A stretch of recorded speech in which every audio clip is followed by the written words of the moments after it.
اسلام کی تاریخ انتہائی دردناک ہے۔ حضرت مولا کائنات رضی اللہ تعالی عنہ کو ابن ملجم نامی بدبخت نے جو ہے وہ تلوار کا وار کر کے جو زہر میں بجھی ہوئی تھی شہید کیا ہے۔ تو یہ بغض اور دشمنی رکھنے والے لوگ تھے جو زمانے میں موجود تھے۔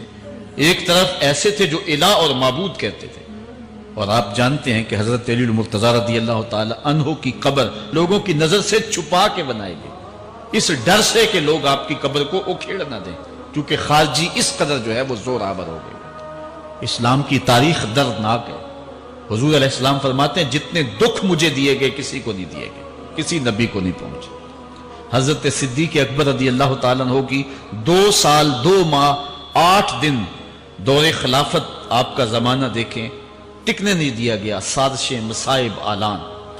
حضرت سیدنا عمر رضی اللہ تعالیٰ عنہ کو شہید کیا گیا۔ حضرت عثمان غنی رضی اللہ تعالیٰ عنہ پہ 40 دن پانی بند رکھا گیا اور پھر انہیں شہید کیا گیا۔ حضرت مولا کائنات شہید کیے گئے۔ حضرت امام حسن کو زہر دیا گیا۔ حضرت امام حسین کو بچوں کے سامنے ذبح کر دیا گیا۔ حضرت امام اعظم ابو حنیفہ کی وفات جیل میں ہوئی ہے۔ امام احمد بن حنبل کے بدن پہ اتنے کوڑوں کے نشان تھے کہ جب قمیض اٹھاتے تھے تو ہر جگہ کوڑوں کے نشان ہی نظر آتے۔ امام مالک کو مدینے کی گلیوں میں گدھے کے اوپر بٹھا کے کالا منہ کر کے وقت کے حاکم نے پھرایا۔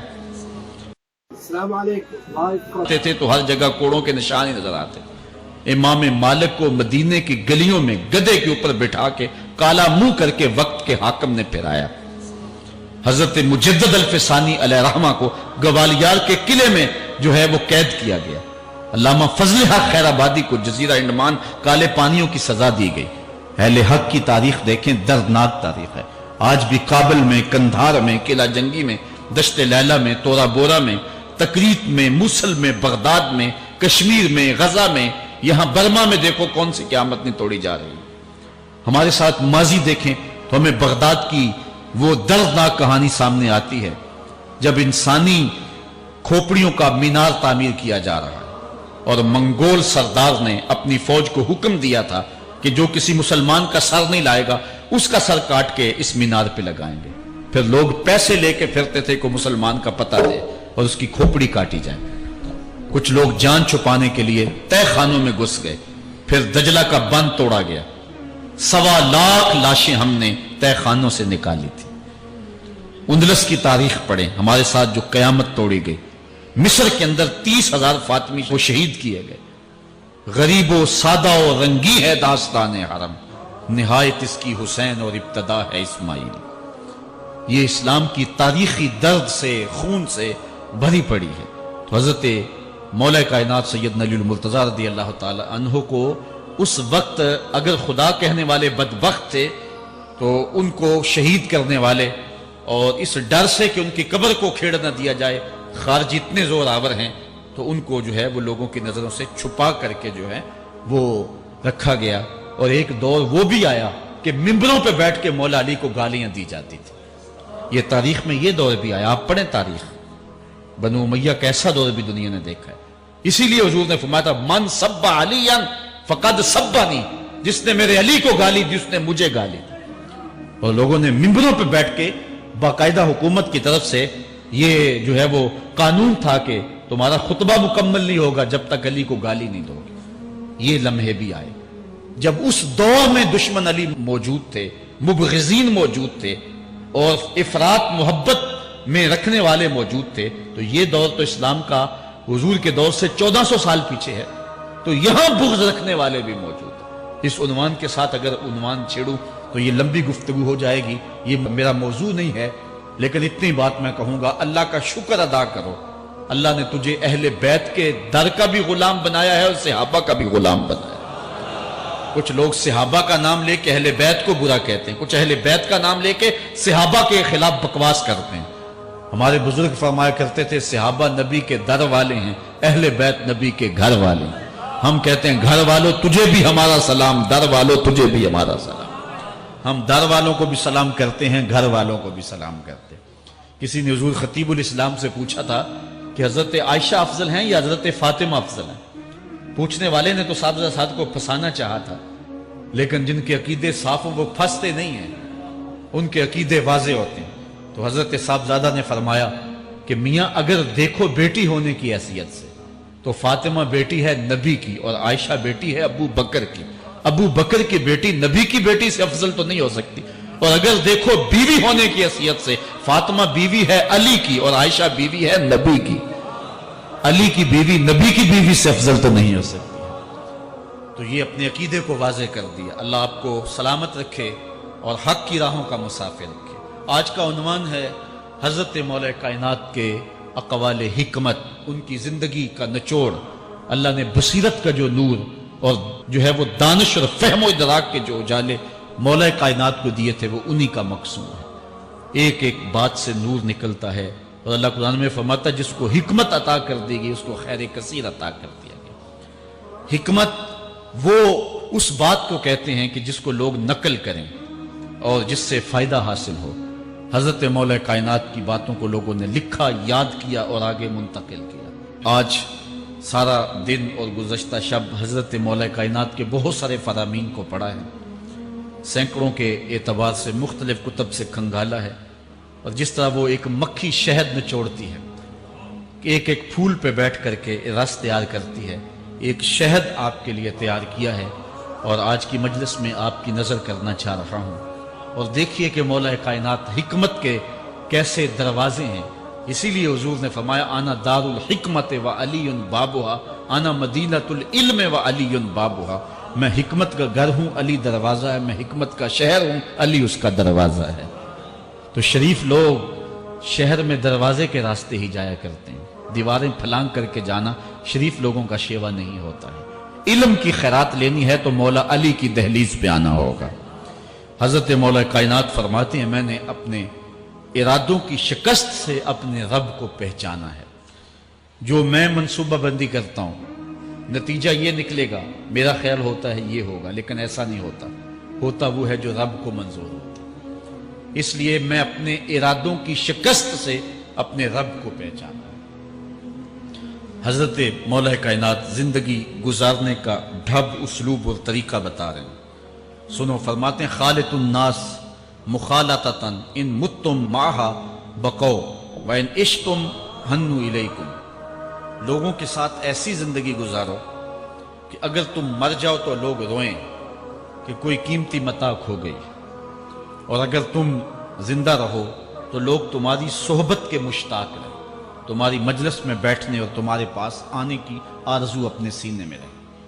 مرو تو زمانہ تڑپے، تمہاری موت پہ لوگوں کے سینے میں دل دہل جائے، اور جیو تو لوگ تمہاری خدمت میں حاضر ہونا اپنے لیے ایک سعادت مندی سمجھے. مولا کائنات رضی اللہ تعالی عنہ دشمن پر طاقت پانے والے کے لیے ایک نصیحت کرتے ہیں. فرماتے ہیں اذا قدرت علی عدوک فاجعل العفو عنہ شکرا للقدرت علیہ.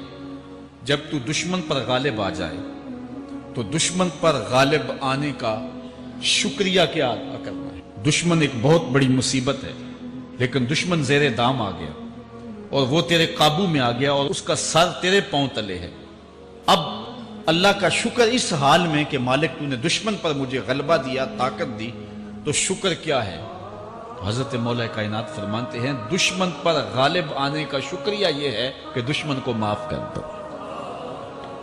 یہ بڑے لوگوں کا شیوا ہوتا ہے. جب دشمن قابو آ جائے تو پھر اس سے درگزر کرنا، یہ اللہ تعالیٰ کا شکر ادا کرنا ہے. یہ اللہ تعالیٰ جل شانہ کی اس کرم نوازی کا شکریہ ادا کرنا ہے. زہد کیا ہے؟ حضرت مولا کائنات رضی اللہ تعالی عنہ کا ایک 4 لفظی فرمان سنیے اور زہد کی تعریف کتنی خوبصورتی کے ساتھ کی. فرمانے لگے افضل الزہد اخفاء الزہد. بہترین زہد یہ ہے کہ زہد کو پوشیدہ رکھا جائے. بہترین زہد یہ ہے کہ زہد کو پوشیدہ رکھا جائے. ہم تو اپنی عبادتوں، اپنی نیکیوں، اپنی سماجی خدمات کے اشتہار چھپواتے ہیں نا. وہ کسی زمانے میں ہم سنتے تھے نیکی کر دریا میں ڈال، اور اب کہتے ہیں نیکی کر اخبار میں ڈال. یہاں زہد، ترک دنیا، اللہ تعالیٰ کی عبادت کا جو ذوق بندے کو نصیب ہوتا ہے، وہ بہترین اور افضل زہد کیا ہے؟ کہا زہد کو پوشیدہ رکھنا، یہ افضل زہد ہے. حضرت مولا کائنات کا ایک اور فرمان سنیے، اشرف الغنا ترک المنا، بہترین دولت مندی کیا ہے؟ جس کے پاس مربے زیادہ ہیں، جس کے پلازے زیادہ ہیں، جس کا بینک بیلنس زیادہ ہے، جس کے پاس جو ہے وہ بہت ساری دولتیں ہیں، سونا اور چاندی کے انبار ہیں، کون سب سے زیادہ دولت مند ہے؟ افضل دولت مندی کیا ہے؟ تو حضرت مولا کائنات فرماتے ہیں کہ افضل دولت مندی یہ ہے کہ آرزویں ترک کر دی جائیں، ورنہ کھرب پتی بھی بندہ ہوگا تو اس کو چین نہیں آئے گا، قرار نہیں آئے گا، حل من مزید اس کی تباہ میں ہوگا۔ چونکہ آنکھیں نہیں رجتی، پیٹ بھر جاتا ہے، آنکھیں نہیں بھرتی۔ کوزائے چشم حریصاں پر نشد، تا صدف کانے نشد پر در نشد۔ اس لیے حضرت مولا کائنات فرماتے ہیں بہترین غنا اور دولت مندی کیا ہے کہ بندے کی آرزویں ختم ہو جائیں۔ اقبال کہتا ہے تیری دعا ہے کہ ہو میری آرزو پوری، تیری دعا ہے کہ ہو میری آرزو پوری، میری دعا ہے کہ تیری آرزو بدل جائے، میری دعا ہے کہ تیری آرزو بدل جائے۔ تو یہ بہترین غنا ہے کہ بندے کی آرزویں مختصر ہو جائے، ورنہ انسان جس حالت میں بھی ہو وہاں مطمئن نہیں ہوتا۔ کروڑ پتی ارب پتی کو دیکھتا ہے، ارب پتی کھرب پتی کو دیکھتا ہے، کھرب پتی اپنے سے آگے دیکھتا ہے۔ اس لیے جب آرزویں مختصر ہوں گی تو بندہ جس حالت پہ بھی ہوگا راضی ہوگا، اور بندہ اپنی حالت پہ راضی ہو جائے تو یہ اللہ کی رضا کا سبب ہے۔ حضرت مولا کائنات کا ہی ایک قول ہے، جو اللہ کے عطا کردہ تھوڑے رزق پہ راضی ہو گیا، اللہ تعالیٰ قیامت کے دن اس کے تھوڑے عملوں پہ راضی ہو جائے۔ یہ اللہ کی کرم نوازیوں کے رنگ ہے۔ حضرت مولا کائنات کی ایک اور حکمت آمیز بات سنیں، فرما رہے ہیں سیئات تسوء کا خیر عند اللہ من حسنۃ توجب کا، وہ برائی جو تجھ کو پریشان کر دے، دکھی کر دے، اذیت میں مبتلا کر دے، وہ گناہ جو تیرے ضمیر پہ بوجھ بن جائے، تو اپنے آپ کو حقیر سمجھنے لگ جائے، چھوٹا سمجھنے لگ جائے، گناہگار سمجھنے لگ جائے، جس برائی سے تجھے دکھ پہنچے وہ اس نیکی سے بہت اچھا ہے وہ تیرا برائی کرنا جو تجھے تکبر میں مبتلا کر دے۔ جس نیکی سے تو متکبر ہو جائے، انسان کو انسان نہ سمجھے، مخلوق کو کیڑے مکوڑے سمجھے، اپنے سجدوں پہ ناز کرے، ان سجدوں سے وہ برائی بہتر ہے جو تیرے اندر عجز پیدا کر دے، تیرے اندر نرمی پیدا کر دے، تیرے اندر جو ہے وہ ایک رقت پیدا کر دے۔ وہ برائی جو ہے وہ اس نیکی سے بہتر ہے۔ حضرت مولا کائنات کا ایک اور فرمان دیکھیے، لا غنا کل عقل ولا فقر کل جہل ولا میراث کل ادب ولا ظہیر کل مشاورہ۔ کتنی خوبصورت باتیں ارشاد فرمائیں۔ فرمایا عقل جیسی دولت کوئی نہیں، عقل جیسی دولت کوئی نہیں ہے، اور جہالت جیسی غربت کوئی نہیں ہے۔ جو شخص جاہل ہے وہ کروڑوں میں بھی کھیلتا ہے تو وہ غریب ہے۔ اللہ نے عقل کا چراغ دیا ہے تو اس کے پاس دولت نہیں بھی ہے تو عقل بہت بڑی دولت ہے۔ تیسری بات، ولا میراث کل ادب، اور ادب جیسی وراثت کوئی نہیں۔ ایک بندے کو ادب کی دولت مل گئی تو اس کو سب کچھ مل گیا۔ آج جس دور میں ہم جی رہے ہیں، اس دور میں ہم سے ادب چھینا جا رہا ہے، بڑی باریک سازشیں ہو رہی ہیں، آنکھوں سے حیا نکالا جا رہا ہے، بوڑھوں کا، بزرگوں کا۔ یہ ماہ رمضان کا کتنا حیا ہوا کرتا تھا، اگر کوئی بدقسمتی سے روزہ نہیں رکھتا تھا تو وہ سامنے کبھی کھاتا ہی نہیں تھا، اسے رمضان کا حیا مارتا تھا۔ لیکن آج لوگ کھلے بندوں نہیں کھا رہے، حیا ہی اڑ گیا آنکھوں سے۔ اس طرح اہل بیت کا حیا آنکھوں سے نکل گیا، اصحاب رسول کا حیا آنکھوں سے نکل گیا، نبی کا حیا لوگوں کی آنکھوں میں نہیں رہا۔ بے ادبی کو فروغ ہے، اور نبی کے بارے میں ایسی ڈٹائی سے بات کرتے ہیں جس طرح عام آدمی ہو گئے۔ یہ بے حیائی کا اور بے ادبی کا دور ہے، جبکہ ادب ایک بہترین وراثت ہے۔ اگر آپ مجھے پوچھیں کہ دین کیا ہے، ایک تو ہے کہ 3 گھنٹے کا باز کیا جائے کہ دین یہ ہے، اور ایک ہے کہ 2 لفظوں کے اندر بتایا جائے دین کیا ہے۔ تو اگر 2 لفظوں میں بتانا چاہوں تو اقبال کا لہجہ ادار دینا پڑے گا۔ اقبال کہتا ہے دین سراپا سوختن اندر طلب، انتہائش عشق آغازش ادب۔ طلب محبوب میں تڑپنے کا نام دین ہے، ادب سے شروع ہوتا ہے، عشق پہ ختم ہو جاتا ہے۔ جس دین میں ادب نہیں ہے وہ دین نہیں، چاہے صحابہ کا ادب نہیں، چاہے اہل بیت کا ادب نہیں، چاہے انبیاء کی ذوات کا ادب نہیں، چاہے والدین کا ادب نہیں۔ دین نام ہی ادب کا ہے۔ تو یہ دولت اس وقت چھینی جا رہی ہے اور بڑی تیزی کے ساتھ قوم کے اندر بے ادبی کو فروغ دیا جا رہا ہے۔ نئی نسل کی حفاظت کریں، اپنی اولاد کو محفوظ کر لیں، ان کے عقیدوں کی صحت کا انتظام کریں، کہیں ایسا نہ ہو کہ ان کی زبان لمبی ہو جائے اور ولیوں پر، نبیوں پر اور حضور علیہ الصلوۃ والسلام تان کھولیں، اور جس کو جو ہے وہ استنجے کا بھی پتہ نہیں ہے، وہ انبیاء کے علم پہ گفتگو کر رہا ہے۔ شرم نہیں آتی کس کا علم تول رہے ہو، کس کی ذات کو ناپ رہے ہو؟ ڈٹھے ورق قرآن دے پھول سارے، تیری شان جیا نہیں کوئی ہو ڈٹھا، تیری شان دا کرے مقابلہ جیڑا ان عاشقاں اصلی چور ڈٹھا۔ کوئی نور آکھے کوئی بشر آکھے، پیندا رات دینے ایہو شور ڈٹھا، اللہ والیاں گل مکا دیتی تساں ہور ڈٹھا اساں ہور ڈٹھا۔ تم نے پتہ نہیں کس کو دیکھا ہے جو سکی بیٹی کو بھی نہیں بخشوا سکتا، گلا پھاڑ پھاڑ کے کہا جاتا ہے نبی سکی بیٹی کو نہیں بخشوا سکتا۔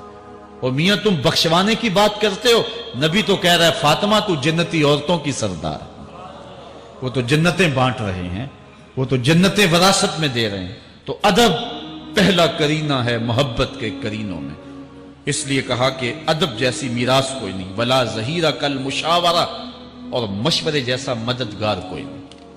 آپ کے پاس بڑے اسلحے ہیں، بڑی تلواریں ہیں، بڑے تعلقات ہیں لوگوں کے ساتھ، لیکن اچھا مشورہ یہ سب سے اچھا مددگار ہے آپ کا۔ حضرت مولا کائنات کا ایک اور قول سنیے، نفس المرء خطاہ الی اجلہ، آپ فرماتے ہیں کہ آدمی کی یہ جو سانسیں نکل رہی ہیں یہ موت کی طرف اٹھتے ہوئے قدم ہے۔ دوسری سانس تب آتی ہے جب پہلی ختم ہو جاتی، تو پہلی سانس کی موت، دوسری سانس کی زندگی۔ وہ کیا کسی نے کہا زندگی نام ہے مر مر کے جیے جانے کا، یہ ایک بار ہم ایک سانس کو کاٹتے ہیں تو دوسری سانس آتی ہے، جب تک پہلی سانس موجود ہے دوسری نہیں آئے گی۔ تو حضرت مولا کائنات فرماتے ہیں یہ موت کی طرف اٹھتے ہوئے قدم ہے۔ آپ رکے ہوں اشارے پہ تو ہمارے یہ پنڈی بائی پاس پہ جو اشارے لگے ہیں یہ 125 سے بھی چلتے ہیں، 125 سے پیچھے آ رہے ہیں، 20 سے 25 سے 50 سے 100 سے 125 سے پیچھے آ رہے ہیں۔ حضرت مولا کائنات فرماتے ہیں جو چیز شمار کی جاتی ہو وہ بالآخر ختم ہو جاتی ہے، تو گنتی جب الٹی چلتی ہے تو بہت جلد کام زیرو پہ آ جاتا ہے، اور زیرو پہ پہنچنا ہی موت ہے۔ تو زندگی کی یہ سانسیں یہ الٹی چل رہی، اور میں اور آپ لمحہ لمحہ موت کے قریب ہو رہے ہیں۔ ہم جو ہے وہ اپنی زندگی کی سالگرہ منا رہے ہیں، ہم کہتے ہیں کہ ہم اتنے بڑے ہو گئے، میاں بڑے نہیں ہوئے، چھوٹے ہو گئے، موت بالکل قریب آ گئی۔ اللہ اکبر۔